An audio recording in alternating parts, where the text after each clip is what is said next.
शुरू करने से पहले मैं इस चैप्टर के कैरेक्टर्स के बारे में बता दूं ताकि आप लोगों को आसानी हो इसे समझने में। तो फर्स्ट कैरेक्टर है हमारा खुद नरेटर, जो कैप्टन है इस शिप का। सेकंड कैरेक्टर है मैरी, जो वाइफ होती है नरेटर की।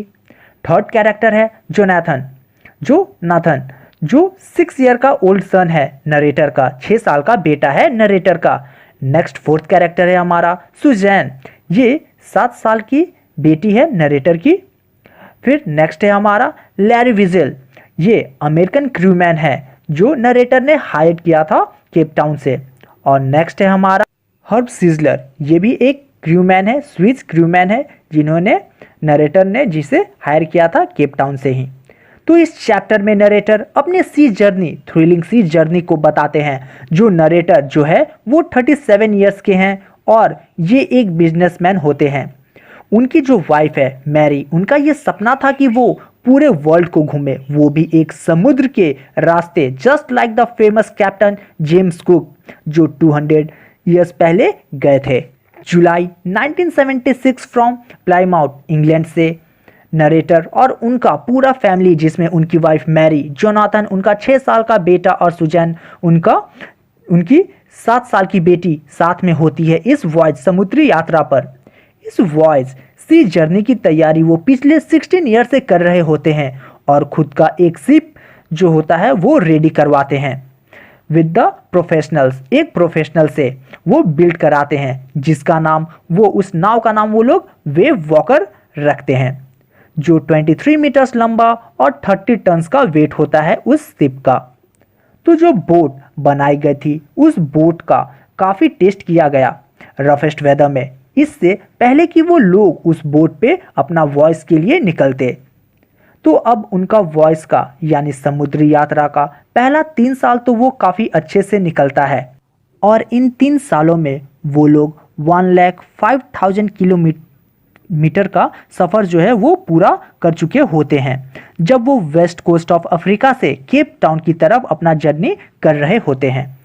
तो वो ईस्ट की तरफ मूव ऑन करने से पहले केप टाउन से 2 क्रूमैन को हायर करते हैं, लैरी विजल और हर्ब सिगलर, जो नरेटर की हेल्प करेंगे वर्ल्ड के roughest sea, the southern Indian Ocean के प्रॉब्लम से निकलने में, क्योंकि साउदर्न इंडियन ओशियन वर्ल्ड का सबसे रफेस्ट सी के नाम से जाना जाता था।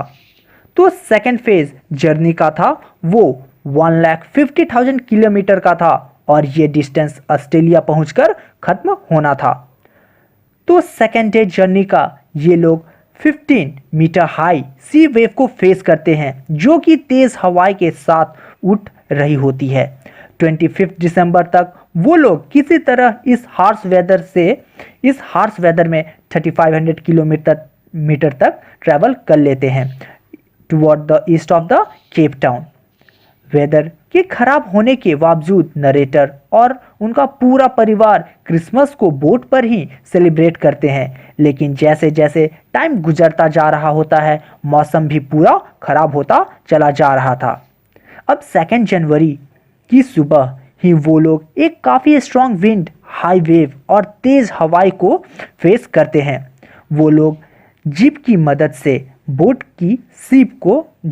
की स्पीड होती है उसको स्लो डाउन करने की कोशिश करते हैं और लास्टली वो लोग एक लाइफ रैफ्ट ड्रिल की प्रैक्टिस भी करते हैं कि अगर बोट को नुकसान हुआ तो सारे लोग अपने आप को कैसे बचा पाएंगे, उसकी प्रैक्टिस करते हैं और लाइफ जैकेट्स पहनते हैं एंड ऑयल स्किन्स। अब उसी शाम एक काफ़ी ह्यूज वेव बोट के डेक को हिट करता है और जिसमें नरेटर बोट से बाहर गिर जाता है और उसी वक्त नरेटर को ये लगने लगता है कि उनका डेथ अब नज़दीक है और वो अपना होशो हवास खोने लगते हैं। बोट पलटने वाला ही होता है कि एक और बड़ी वेव बोट से टकराती है और बोट सही पोजीशन में वापस आ जाता है। नरेटर बोट के रेलिंग को पकड़कर बोट के मेन रूम पहुंचते हैं। नरेटर को काफ़ी चोट लगा हुआ होता है, ribs and in the mouth.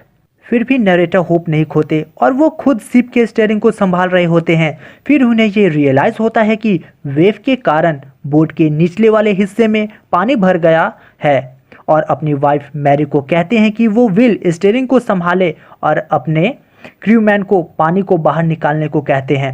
Water pump की हेल्प से वो दोनों पानी निकाल रहे होते हैं। फिर नरेटर अपने बच्चे के कैबिन में जाते हैं जहां उन्हें पता चलता है कि सुजैन को सर में चोट आई है, लेकिन नरेटर इस बात पे ज़्यादा ध्यान नहीं देते इस वक्त। नरेटर अब शिप के सारे होल्स को बंद करते हैं ताकि पानी अंदर ना आ सके। इसी वक्त उनका हैंड पंप भी गंदगी की वजह से खराब हो जाता है और शॉर्ट सर्किट हो जाता है इलेक्ट्रिक पंप से। लेकिन खुशकिस्मती से एक और इलेक्ट्रिक पंप था और पानी को बाहर निकाल सकते थे वो लोग। उनकी रात ऐसे ही कट जाती है, pumping out waters and steering all night. Suzanne का जो सर था वो पूरा फूल चुका होता है, आंखें ब्लैक पड़ जाती है और उसके आर्म जो होते हैं बाह में एक डीप कट होता है। जब उसके फादर यानी नरेटर इसके बारे में पूछते हैं तो वो कहती है कि वो उन्हें और परेशान नहीं करना चाहती थी क्योंकि वो जानती है कि वो उन्हें बचाने की कोशिश कर रहे होते हैं। अब 15 आवर के लगातार वेव से लड़ने के बाद वो लोग किसी तरह अपने आप को बचा पाने में कामयाब हो जाते हैं, लेकिन अभी भी बोट में लीकेज होती है बिलो द वाटर लाइन। तो फिर वो डिसाइड करते हैं कि वो लोग रोटेशन में काम करेंगे और थोड़ी थोड़ी देर आराम करने को भी मिल जाएगा। लास्टली वो लोग नोटिस करते हैं कि जहाज़ काफ़ी डैमेज हो चुका था और इस कंडीशन में नहीं था कि वो लोग ऑस्ट्रेलिया पहुंच सके उस शिप पे।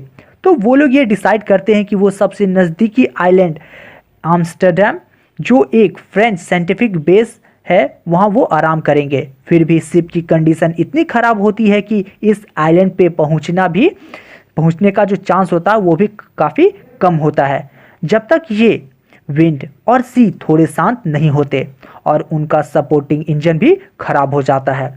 ये फैमिली साथ मिलकर लगातार कंटिन्यूसली 36 आवर तक पानी को बोट से बाहर निकालते हैं और उन्हें थोड़ी सी राहत तब मिलती है जब वो देखते हैं कि बोट पे कुछ ही सेंटीमीटर वाटर बचा है।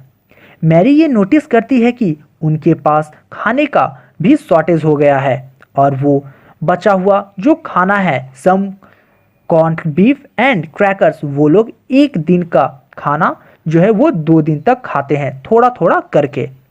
अब जनवरी 5 को वेदर और भी ज़्यादा ख़राब हो जाता है। सभी लोग वापस काफ़ी परेशान हो जाते हैं। नरेटर जो है अपने बच्चों को हौसला बढ़ाने के लिए उनके पास जाते हैं, लेकिन वो खुद शॉक्ड हो जाते हैं ये सुन के जब उनका बेटा जोनाथन ये कहता है जब तक हम सब एक साथ हैं हमें डेथ से डर नहीं लगता, हम इस चीज़ को साथ मिलकर फेस कर लेंगे विद डिटर्मिनेशन एंड करेज के साथ। फिर जो सुजैन होती है वो भी ग्रीटिंग कार्ड्स देती है expressing her love, gratitude and optimism. अब लास्टली नरेटर लैरी को ये कहते हैं कि वो बोट को 185 डिग्री घुमाए और अगर उन लोगों का किस्मत अच्छा रहा तो उन्हें शाम तक कोई आइलैंड जरूर मिल जाएगा। और इसी आशा के साथ वो सोने चले जाते हैं और शाम तक खुशकिस्मती से उन्हें आम्स्टरडैम मिल जाता है, जो आइलैंड है वो मिल जाता है। और जब ये बात नरेटर को पता चलता है तो उनका खुशी का कोई ठिकाना नहीं रहता।